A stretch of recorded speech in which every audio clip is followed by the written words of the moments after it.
انسان کی تلاش۔ انسان ایک مکمل دنیا چاہتا ہے، مگر وہ ایک ناقص دنیا میں رہنے کے لیے مجبور ہے۔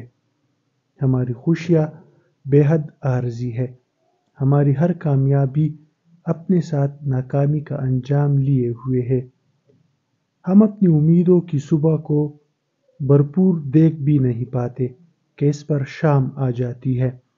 ہماری زندگی کے درخت پر شادابی اور بہار کے چند سال بھی نہیں گزرتے کہ حادثہ اور بڑھاپا اور موت اس کو اس طرح ختم کر دیتے ہیں جیسے کہ اس کی کوئی حقیقت ہی نہ تھی۔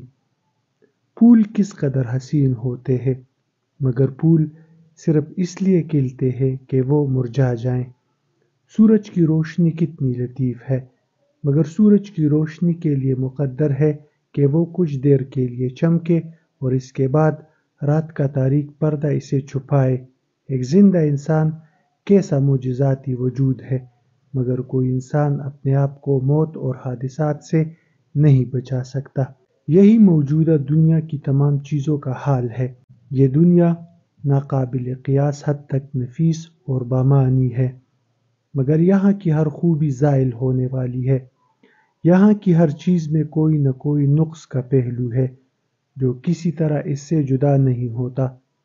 جو خدا اپنی ذات میں کامل ہو، وہ ایک ایسی کائنات کو پیدا کرنے پر اکتفا نہیں کر سکتا جو اپنی ذات میں ناقص ہو۔ کامل کا غیر کامل پر ٹھہر جانا ممکن نہیں۔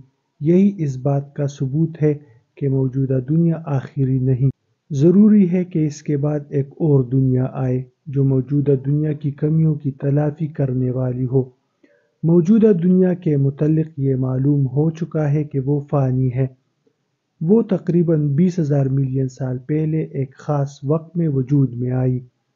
اس سے ثابت ہوتا ہے کہ اس کائنات کا خالق ازلی وجود رکھنے والا ہے۔ ایک ازلی خالق ہی ایک غیر ازلی مخلوق کو پیدا کر سکتا ہے۔ خدا اگر ہمیشہ سے نہ ہو تو وہ کائنات کبھی موجود نہیں ہو سکتی جو ہمیشہ سے نہیں ہے۔ حقیقت یہ ہے کہ فانی کائنات کو ماننے کا یہ لازمی تقاضا ہے کہ ہم ایک غیر فانی خالق کو مانیں۔ فانی کائنات کا موجود ہونا ہی یہ ثابت کرتا ہے کہ یہاں ایک غیر فانی خالق موجود ہے۔ خالق اگر غیر ابدی ہوتا تو وہ سرے سے موجود ہی نہ ہوتا، اور جب خالق موجود نہ ہوتا تو مخلوقات کے وجود میں آنے کا کوئی سوال ہی نہ تھا۔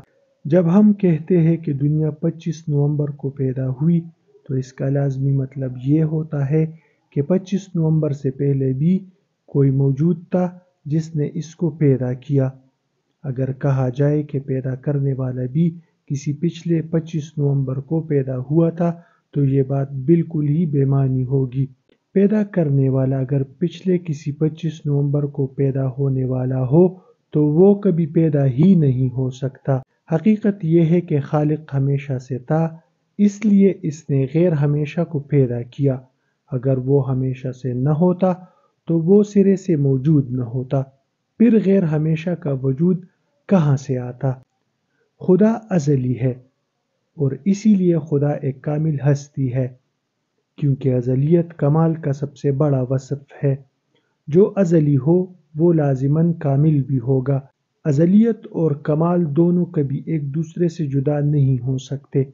موجودہ دنیا خدا کی صفات کا ایک ظہور ہے، مگر موجودہ دنیا میں کمی اور محدودیت کا ہونا بتاتا ہے کہ موجودہ دنیا خدا کی صفات کا کامل ظہور نہیں۔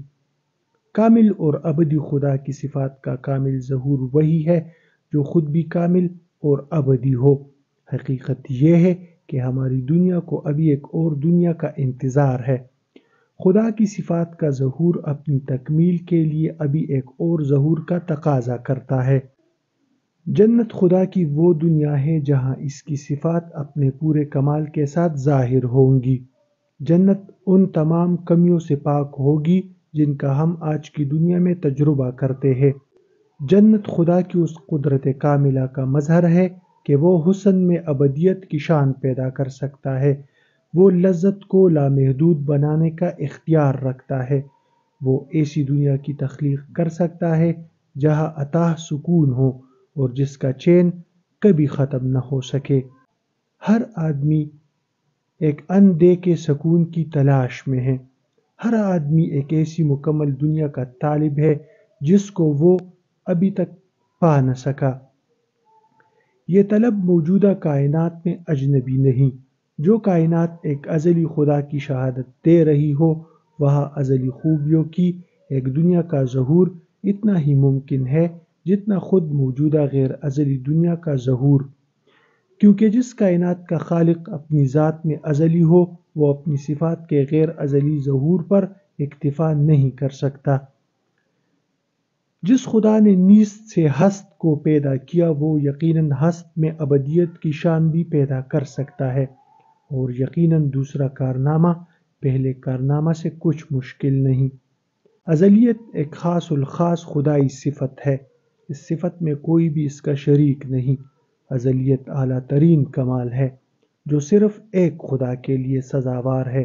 وہ جنت جو خدا کی صفت ازلیت کا ظہور ہو، وہ ایسی عجیب و غریب چیز ہوگی جس کا آج کوئی انسان تصور نہیں کر سکتا۔ وہ حسن جس کے لیے کبھی مرجانا نہ ہو، وہ لذت جو کبھی ختم ہونے والی نہ ہو، وہ عیش جس کا تسلسل ابدی طور پر باقی رہے، امیدوں اور تمناؤں کی وہ دنیا جس کے کمالات پر کبھی کوئی زوال نہ آئے۔ ایسی جنتی دنیا اتنی حیرت ناک حد تک لذیذ ہوگی کہ آدمی نیند کے بقدر بھی اس سے انقطاع نہ چاہے گا، خواہ اس پر اربوں اور کربوں سال کیوں نہ گزر جائیں۔ انسان ہمیشہ ایک ایسی زندگی کی تلاش میں رہتا ہے جس میں اس کو ابدی آرام حاصل ہو۔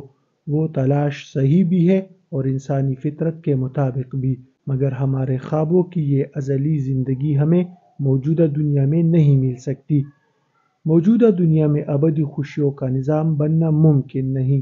یہاں وہ اسباب موجود ہی نہیں جو ابدی خوشیوں اور راحتوں کی دنیا کو ظہور میں لانے کے لیے ضروری ہے۔ پیغمبر نے بتایا کہ موجودہ دنیا کو خدا نے امتحان کی جگہ بنایا ہے، نہ کہ انعام پانے کی جگہ۔ یہاں صرف وہ اسباب جمع کیے گئے ہیں جو آدمی کے امتحان کے لیے ضروری ہے۔ خوشیوں اور راحتوں کی ابدی زندگی حاصل کرنے کے لیے جو اسباب درکار ہے، وہ دوسری دنیا میں فراہم ہوں گے، جو موجودہ دنیا کے بعد ہمارے سامنے آنے والی ہے۔ ہمارے اور اس اگلی دنیا کے درمیان موت کا فاصلہ ہے۔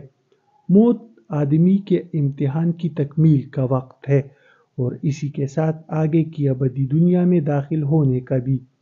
جو شخص یہ چاہتا ہو کہ اس کو اس کے خوابوں کی زندگی ملے، اس کو موجودہ دنیا میں اپنی جنت بنانے کے بے فائدہ کوششوں میں اپنا وقت ضائع نہیں کرنا چاہیے۔ اس کے بجائے اس کو یہ کوشش کرنا چاہیے کہ وہ آج کی دنیا میں ہونے والے امتحان میں پورا اترے، وہ دنیا میں خدا کا بندہ بن کر زندگی گزارے، وہ پیغمبر کی پیروی کو اپنا طریقہ بنائے، وہ اپنی آزادی کو خدا کے احکام کی پابندی میں دے دے۔ جو لوگ آج کے امتحان میں پورے اتریں گے، وہ اگلی زندگی میں اپنے خوابوں کی دنیا کو پائیں گے۔ جو لوگ امتحان میں ناکام رہیں گے، وہ زندگی کے اگلے مرحلے میں اس حال میں پہنچیں گے کہ ابدی بربادی کے سوا اور کوئی چیز نہ ہوگی جو وہاں ان کا استقبال کرے۔